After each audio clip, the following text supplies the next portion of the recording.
Pretty good battle back here involving the car number 11 of Mike Watts. He's the black machine there. They're going around the Fleet Cruise. Car number 02, they're back in 9th and 10th spot. The car number 21 behind him is the 10th place car. That is Mike Swain. That's a Dodge Daytona prepared by David Watson out of Boone, North Carolina. Of course, David Watson, a veteran car owner in this series, and has prepared many cars for series champions over the years, including Mike Swain, who's driving that car today. Good close racing here. Car number 9, of course, is Rodney Orr. He's right in the thick of that battle. Rodney Orr out of Palm Coast, Florida, originally from Robinson. They came up on the car number 55 running slow down on the inside. That was Ben Duncan, and they had to hit their brakes. They were a couple of car lengths away from Duncan, but they hit their brakes and touched, and we got trouble. And you see the sheet metal damage on Rodney Orr's car. Robbinsville, North Carolina native originally.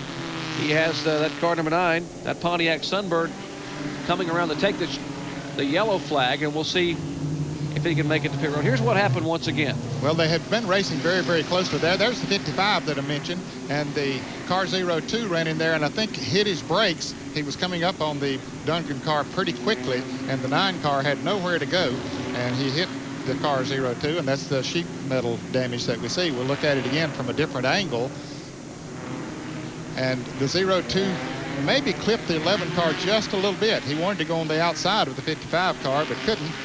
The Ben Duncan car, the number 55, had been in the pits for quite a while. He's from Catawba, North Carolina. He's a body man for Rick Mast on the Skoal Classic Ford that runs in NASCAR Winston Cup racing. Let's go to the pits and John Kerner.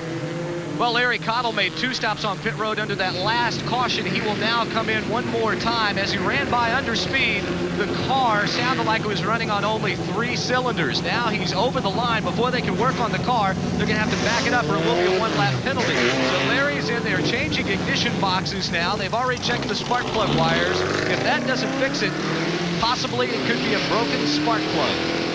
And the car sputtering as he leaves pit road. The car not appearing to be running under all 4 cylinders as he heads back to turn 1. We're under caution here at Martinsville Speedway. Back with more after this.